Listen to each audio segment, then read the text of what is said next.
지금은 코로나19로 인하여 국가적인 위기인 동시에 전 세계적인 위기를 맞고 있습니다. 그러면 이 위기의 시작, 근원이 어디에서 시작되었을까요? 먼저 사진을 한번 보여주시겠습니까? 여러분, 매스컴을 통해서 많이 보셨던 사진이죠. 태국의 한 지역에서 발생한 야생 코끼리가 배고픔을 못 이겨서 한 가정집의 벽을 부수고 들어와 음식물을 섭취한 그런 모습의 사진입니다. 이것은 비단 태국뿐만 아니라 인도와 아시아를 비롯한 여러 나라에서 최근 10년 동안 빈번하게 발생하고 있는 사건들이라는 거예요. 그 이유는 뭘까요?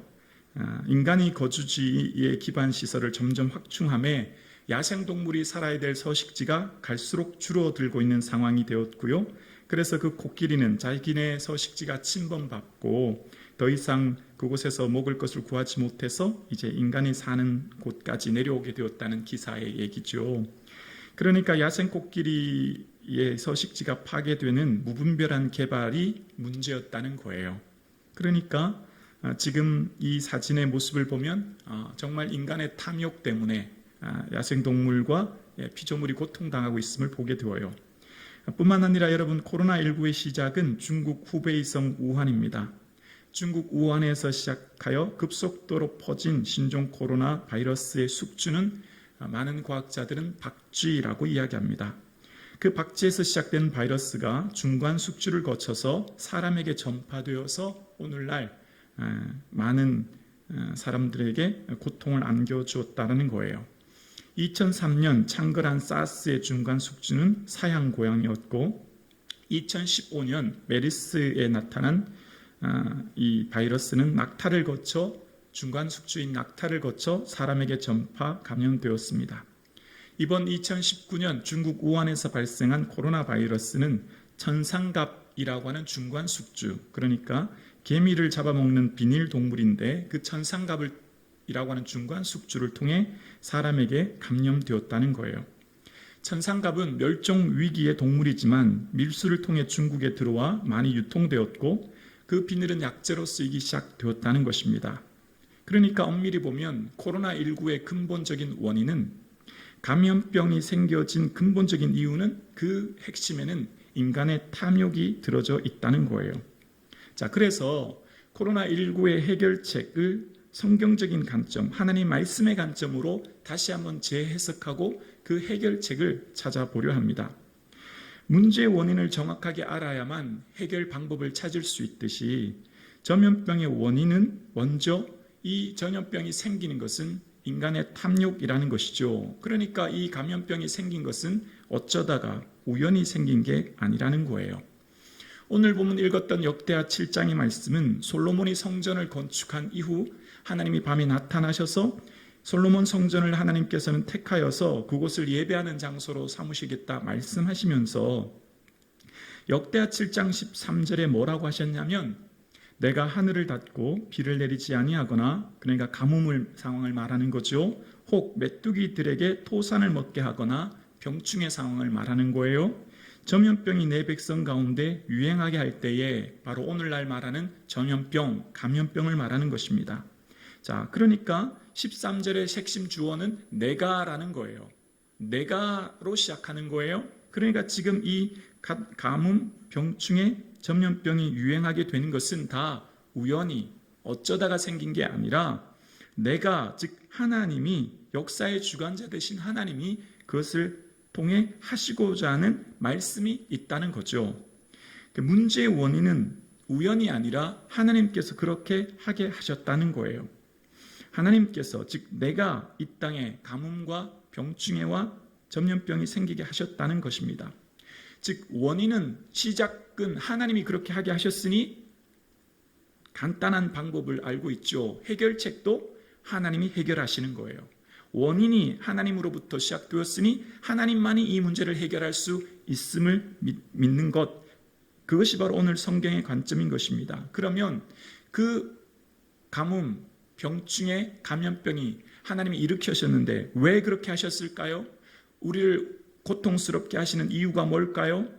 7장 14절에 보면, 역대하 7장 14절에 보면 내 이름으로 일컫는 내 백성이 그들의 악한 길에서 떠나라고 이야기합니다. 먼저 그들에게 일어서지는 이러한 재앙은 악한 길에 있는 백성들을 통하여 생기게 되었다는 거예요. 원인이 뭐라고요?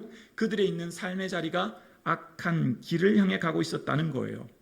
그러니까 악한 길에서 떠나기를 원하시는 것이 하나님의 마음이 있고, 악한 길에서 살아가고 있는 그들이 그것을 모르고 있고 우매하여 악한 길에서 살아가고 있음에도 불구하고, 그러니까 인간의 탐욕 가운데 살아가는 그 사람들의 삶이 탐욕 가운데 살아가는 것조차 모르고 있는 그들에게 깨닫게 하기 위함이라는 거죠.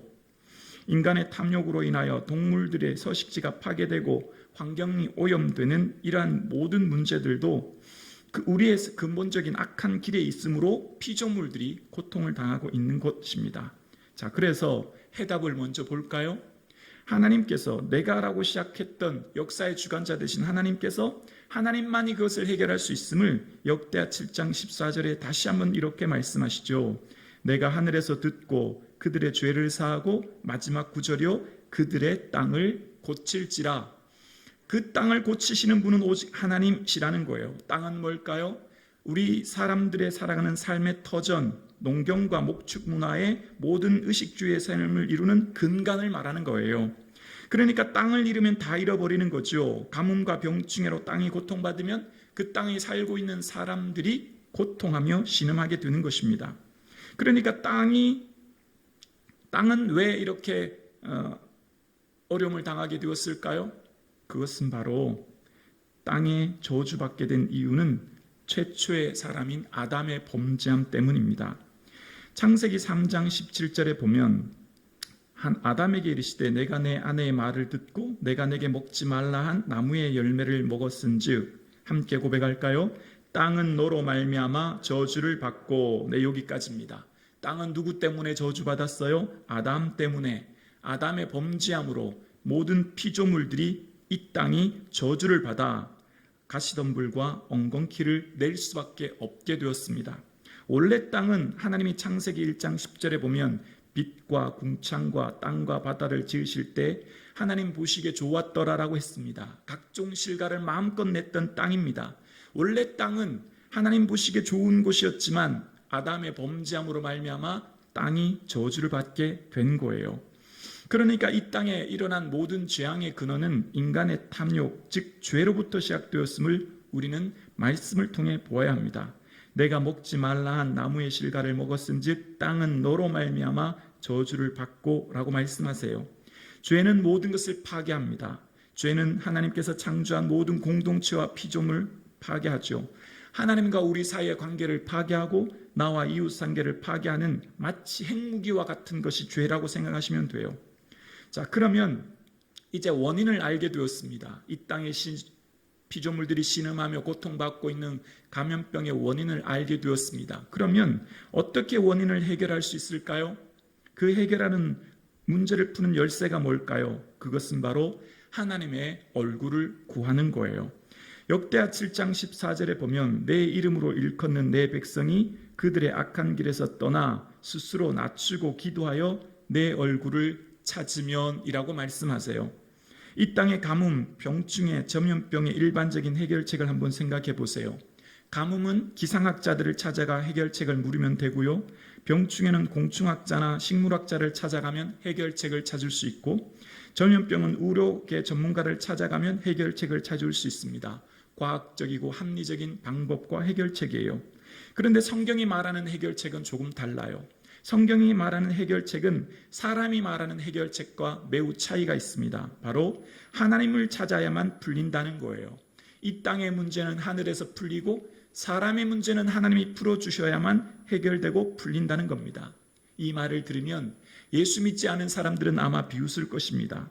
과학적이고 합리적인 사고에 의해 살아가는 이 시대의 많은 사람들이 바이러스의 원인이 의료적인 접근으로 해결해야지 무슨 기도냐라고 우리를 비웃을 것입니다. 그러나 성도와 세상 사람들의 살아가는 차이점의 방식이 여기에 있습니다. 우리는 성경의 권위가 절대적이며 진리의 말씀임을 믿습니다. 그 진리의 말씀이 우리를 다스리고 통치하신 하나님의 말씀임을 믿기에 말씀의 해답이 드려져 있는 것을 믿고 고백하는 성도 그 성도가 저와 여러분이 될 수 있기를 주의 이름으로 축원합니다. 그렇습니다. 감염병의 해결책은 하나님 얼굴 구하는 거래요. 하나님 얼굴 찾으면 해결이 된대요. 원래 하나님 얼굴은 어떤 얼굴일까요? 여호와는 그 얼굴을 내게 비치사 은혜 베푸시기 원하며 여호와는 그는 그 얼굴을 내게로 향하여 드사 평강 주시길 원하노라. 하나님은 아론을 통해 이스라엘 백성들에게 축복하시기 원하는데 하나님의 얼굴을 비추면 그 얼굴빛에는 은혜와 평강이 담겨져 있다는 거죠. 하나님은 원래 사랑하는 백성들을 얼굴을 비춰주시고 우리에게 한량없는 은혜와 평강을 주시기 원하는 것이 하나님의 마음이었다는 거예요. 그런데 정말 안타까운 것은 하나님의 얼굴을 숨기시면 어떻게 될까요?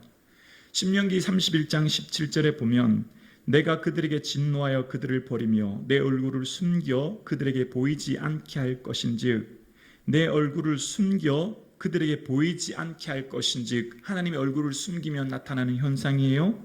그들이 삼킴을 당하며 전쟁에 패배되어 그들의 포로가 된다는 거예요. 허다한 재앙과 환란이 그들에게 임할 그때 하나님 얼굴을 숨기며 나타나는 현상 두 번째는 재앙과 환란이 일어난다는 거예요.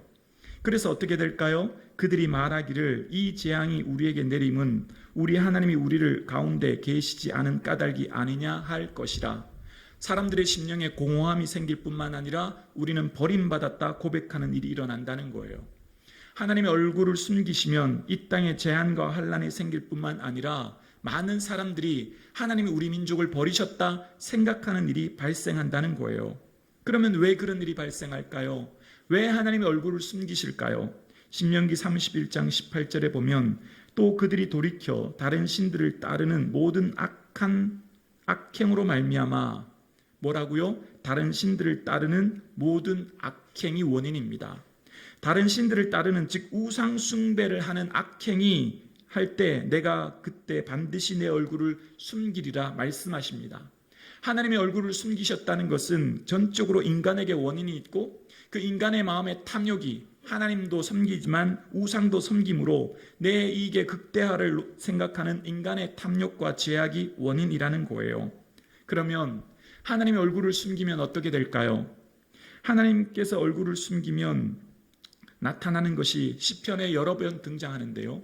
다윗이 그런 고백을 해요. 시편 143편 7절에 보면 여호와여 속히 내게 응답하소서 내 영이 피곤하니이다.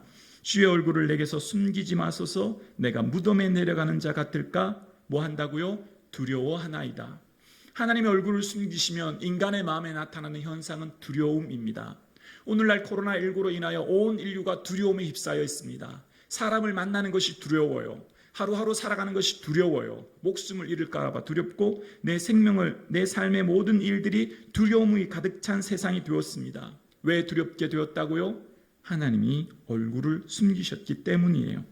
하나님이 얼굴을 숨기시면 시편 30절에도 보면 주의 얼굴을 가리심에 내가 근심하였나이다라고 다윗은 다시 한번 고백합니다. 하나님 얼굴을 가리시면 사람의 마음엔 두려움과 근심과 염려가 일어난다는 거예요. 그러면 우리의 관심이 어디 있어야 될까요? 이 땅을 살아가는 우리의 관심이 돈, 건강, 행복, 성공보다 더 상위에 있어야 될 우리의 관심은 바로 하나님의 얼굴을 구하는 거예요. 우리가 놓치고 있는 것은 이 땅에 돈을 가지지 못해 가난해질까, 질병에 걸릴까, 사고가 일어날까에 대한 두려움보다 하나님 잃어버릴까, 하나님의 얼굴을 구하지 못하는 내 심령을 애통해야 되는 것입니다. 그러니까 지금 성도의 최고의 관심은 하나님의 얼굴 구하는 것이요, 우리의 아픔은 하나님의 얼굴을 구하지 못하는 거에 통곡하고 아파야 되는 것이죠. 그러니까 지금 이 땅에 일어나는 두려움, 근심, 염려, 불안은 하나님의 얼굴 구하지 못함으로 일어나는 현상인 거예요. 그러니까 코로나19의 근본적인 해결책은 이 위기를 푸는 열쇠는 하나님의 얼굴을 구하는 것이라는 겁니다. 성북중앙교회 모든 성도님들이 민족과 열방을 향해 거룩한 손을 들고 주를 바라보고 주의 얼굴 구하는 성도님들 될 수 있기를 주님의 이름으로 축복합니다. 이 땅의 피조물들이 신음하고 민족과 열방이 고통당하고 있는 이 문제를 해결할 수 있는 근원적인 해결책은 오직 주의 얼굴 구하는 것이라 말씀하고 계세요. 하나님께서 이 시대에 주의 얼굴 구하는 자를 찾고 계시는 거예요. 주의 얼굴 찾고 구하는 자를 오늘도 주님은 눈여겨보고 계시는 거예요. 이 시대 성도들을 통해, 이 시대 많은 교회를 통해, 이 시대 세우신 수많은 주의 종들을 통해 하나님 얼굴 구하라고, 하나님 얼굴 찾으라고, 이 민족에 있는 감염병으로 인하여 고통당하고 아파하는 이 민족과 열방을 향해 하나님 얼굴 구하는 종들을 주님은 지금도 찾고 계신 거예요. 어떻게 해요? 하나님의 마음 품고 민족을 향해 기도하는 백성들을 찾고 계신 거죠. 그래서 하나님은 하나님의 백성에게 이러한 요구를 말씀하고 계세요. 역대하 7장 14절은 이렇게 시작해요. 내 이름으로 일컫는 내 백성이. 하나님은 아무에게나 이 말씀 주신 게 아니고요, 내 백성, 내 자녀, 하나님의 제사장들에게 이 말씀 주신 거예요. 하나님께서는 시내산에게 이스라엘 백성들에게 너희는 내 제사장이라, 말씀을 지키면 내 제사장이 될 거라 말씀하셨어요. 이 시대의 교회는 하나님의 제사장들입니다. 열방을 향해 하나님께 중보자로 세우신 하나님의 제사장 말입니다. 저와 여러분은 시대를 향한 하나님의 제사장으로 부름받았습니다. 하나님과 세상 사이에 끊어진 관계를 회복시키라고, 하나님과 세상 사이를 중보하는 제사장의 역할이 저와 여러분에게 있는 거예요. 오직 너희는 택하신 나라여 거룩한 제사장임을 기억하라 말씀하시면서 하나님께서 오늘 이 시대에 민족을 품고 기도하는 교회, 민족을 품고 기도하는 성도를 찾고 계시고, 그러한 성도의 삶, 교회가 바로 이 시대의 제사장이요, 하나님 찾으시는 제사장 된 백성이 되는 거예요. 그러니까 내 이름으로 일컫는 내 백성을 주님도 찾고 계신 거예요. 하나님 마음 품고 대신 아파하고 눈물 흘리고 애통하는 백성들을 주님은 이 시간에도 찾고 계신 거죠. 그래서 느헤미야가 페르시아 수상성에서 아닥사스다 왕에게서 모든 부와 권력을 누렸을 때, 그는 예루살렘 성이 황폐되었다는 소식을 듣고 금식하며 하나님께 기도합니다. 하나님, 나와 내 아버지 집이 범죄하여 주께 악을 행하였습니다라고 회개하며 통곡해요. 왜요? 하나님을 향한 중보기도의 사적자 느헤미야를 통해 하나님은 그들을 돌이키시고 그들의 이스라엘로 돌이키심을 보게 되어집니다. 하나님이 이처럼 느헤미야처럼 민족을 향해 가슴 아파하고 회개하는 중보기도의 사역자, 즉 제사장 된 백성을 찾고 계신 거예요. 하나님께서 이 시대에 세우신 저와 여러분의 삶이 민족과 열방을 향해 기도하는, 중보하는 종 될 수 있기를 주님의 이름으로 축원합니다. 다니엘은 말씀을 통해 예루살렘이 70년 만에, 황폐함이 70년 만에 그치리라 라고 하신 선지자 예레미야의 말씀을 듣고, 그는 그 말씀 붙들고 그날로부터 금식하고 죄를 뒤집어쓰고 하나님께 회개하며 기도합니다. 자복하며 기도합니다. 우리의 죄악을 용서해 달라고 말입니다. 말씀은 우리에게 통찰력을 줍니다. 말씀은 시대를 보는 눈을 열어주는 것입니다. 말씀은 이 시대가 어떠한 시대를 볼 수 있는지에 대한 해안을 열어주는 겁니다. 바로 선지자적인 통찰력과 해안을 말씀을 통해 깨닫게 되는 거예요.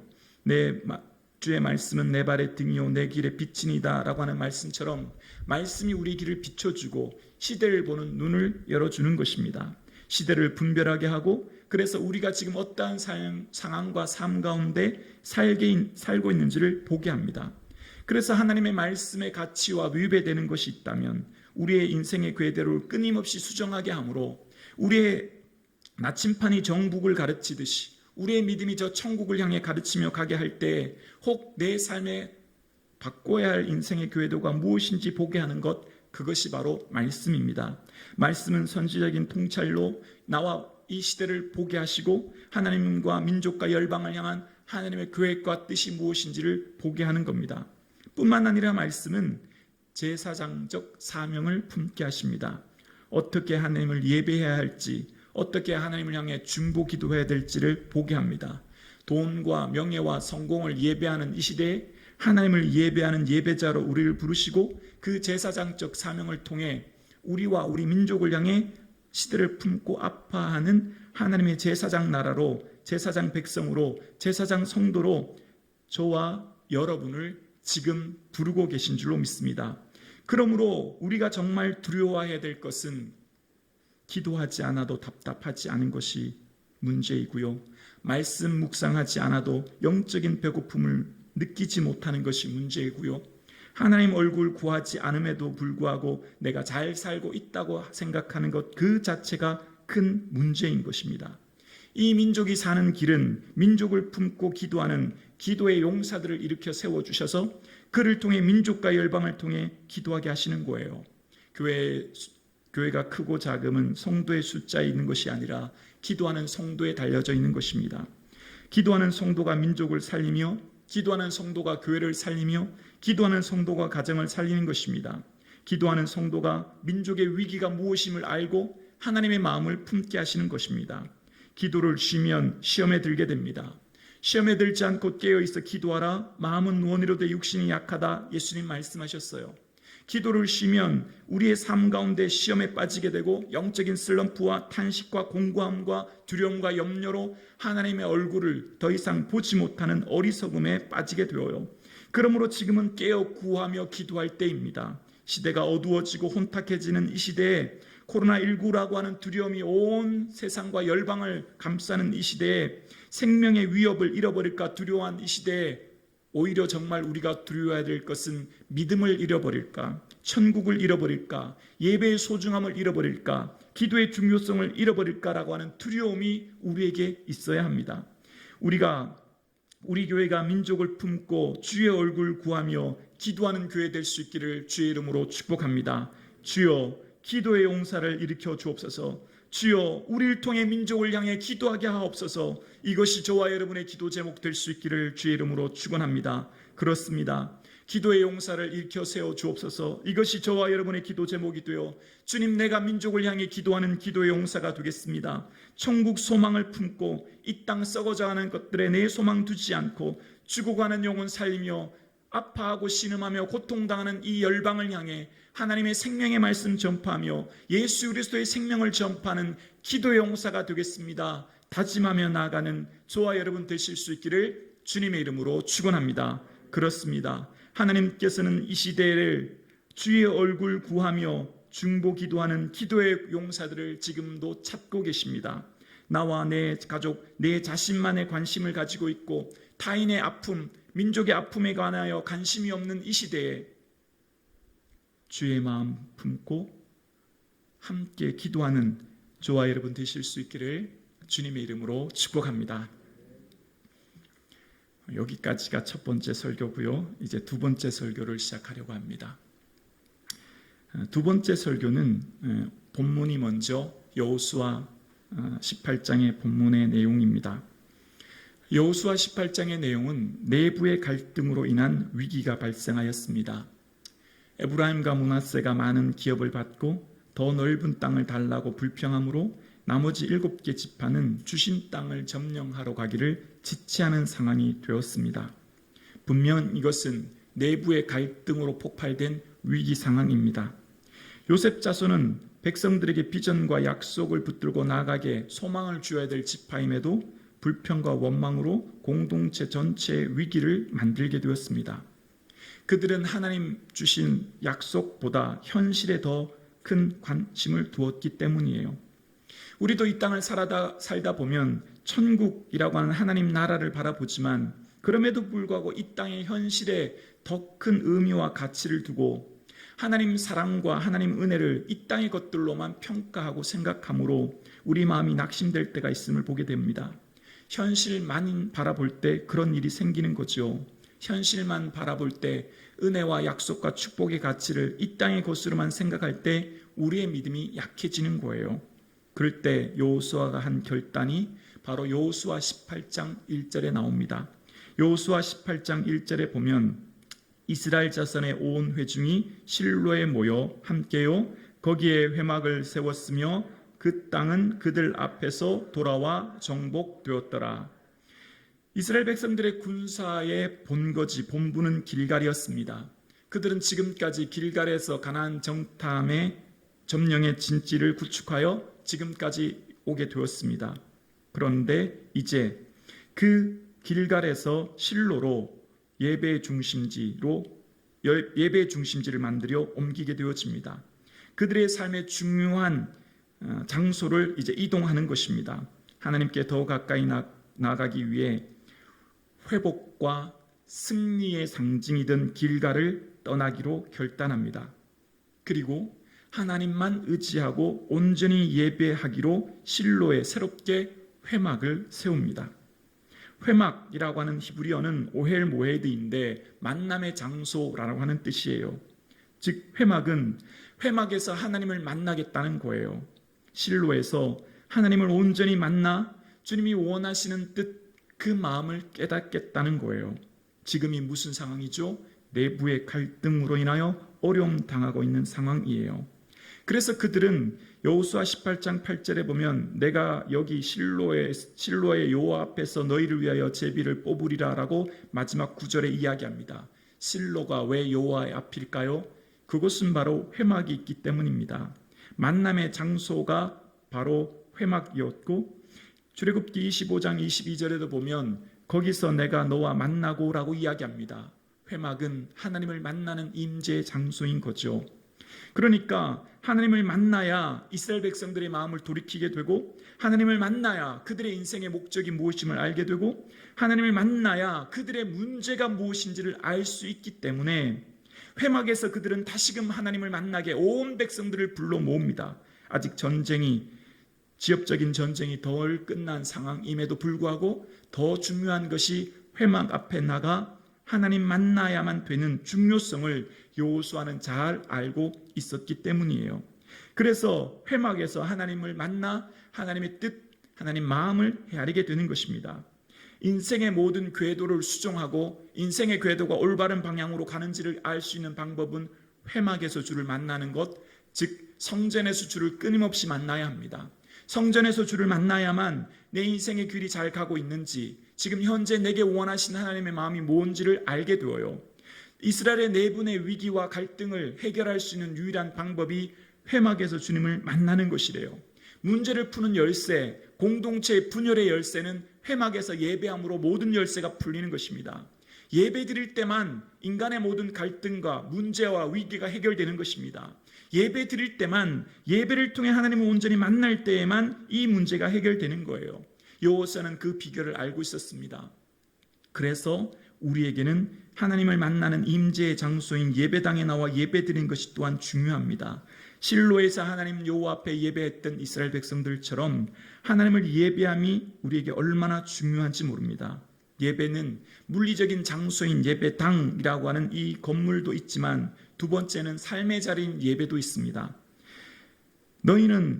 너희가 하나님의 성전인 것과 하나님의 성령이 너희 안에 계시는 것을 알지 못하느냐. 고린도전서 3장 말씀처럼 삶의 자리가 예배의 자리가 되어야 하는 것이죠. 삶의 모든 순간순간 삶의 자리에서 주님을 임재를 경험하며 주님을 예배하는 삶의 자리로 살아가야 되는 것이죠. 그래서 그 삶의 자리인 가정과 학교와 직장생활 속에서 하나님을 예배하는 자의 삶이 어떠한지를 사람들에게 보여주는 것, 예수 믿는 자의 삶이 무엇인지를 드러내는 빛의 삶이 바로 예배의 삶이 되는 것이죠. 그러니까 실로라고 하는 장소의 예배당도 중요하지만 삶으로 드러나는 예배의 장소 또한 중요한 것이 성도에게 요구하신 하나님의 뜻입니다. 그런데 아주 중요한 것은 성전의 예배가 있어야만 삶의 예배도 이어진다는 거예요. 성전의 기도가 있어야만 삶의 예배도 있어진다는 거예요. 자전거가 두 바퀴로 굴러가듯 성전의 예배가 있어야만 삶의 예배가 있어지는 겁니다. 성전에서의 예배, 성전에서의 기도를 하지 않으면서 나는 삶으로 주님을 예배한다, 삶으로 주님께 기도한다고 하는 것은 온전히 균형 잡힌 신앙이 되지 못합니다. 성전의 예배가 약화되어지면 삶의 예배도 약화되어지고요. 성전의 기도가 식어지면 삶의 기도도 식어지는 것이 지게 되어 있기 때문이에요. 그래서 우리의 삶 가운데 중요하게 여겨야 될 것이 성전의 예배와 기도입니다. 성전에서 은혜와 능력을 받아 삶으로 나가 하나님의 은혜를 나누고 선포하는 것, 그것이 바로 성도에게 주어진 은혜의 특권인 것이죠. 이 시대에 하나님께서 찾으시는 교회는 어떤 교회일까요? 주의 마음 품고 기도하는 교회입니다. 모두가 이웃을 돌보지 않고 자기 자신만 생각하며 살아가는 이 시대에 하나님께서는 하나님 마음 품고 헤아리며 민족과 열방을 향해 기도하는 종들을 지금도 찾고 계십니다. 고린도전서 2장 16절에 보면 누가 주의 마음을 알아서 주를 가르치겠느냐? 그러나 우리가 그리스도의 마음을 가졌느니라. 하나님께서는 이 시대를 보며 답답해하시며 마음 아파하시며 통곡하십니다.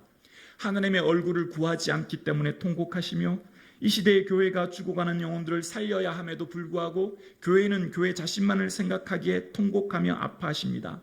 성도가 민족과 열방을 향해 거룩한 손을 들어 중보하며 기도해야 함에도 불구하고 깨어 기도하지 못하며 자신과 가정만 생각하는 생각으로 하나님은 마음 아파하십니다. 그래서 하나님은 이 시대에도 주의 마음을 가지고 주의 마음을 품는 종들을 찾고 계시고 구하고 계십니다. 예레미야 5장 1절에 보면 너희는 예루살렘 거리로 빨리 다니며 그 넓은 거리로 찾아보고 알라. 너희가 만일 이 정의를 행하며 진리를 구하는 자를 한 사람이라도 찾으면 내가 이 성읍을 용서하리라 말씀하십니다. 하나님은 하나님의 얼굴을 구하고 찾는 자를 이 시대에 바라보고 계십니다. 주여 기도의 용사를 일으켜 주옵소서. 주여 주의 얼굴 구하는 기도의 용사가 바로 내가 되어지기 원합니다. 우리 성북중앙교회가 민족을 품고 기도하는 교회 되어지기를 주의 이름으로 간절히 축원합니다. 우리 성북중앙교회가 민족을 품고 각자의 삶의 자리에서 하나님을 예배하며 기도할 수 있기를 주의 이름으로 축원합니다. 성전에서는 기도의 불이 꺼지지 않고 예배의 단이 무너지지 않으며 하나님을 찾고 구하는 백성, 그 백성이 바로 저와 여러분 되실 수 있기를 주님의 이름으로 축원합니다.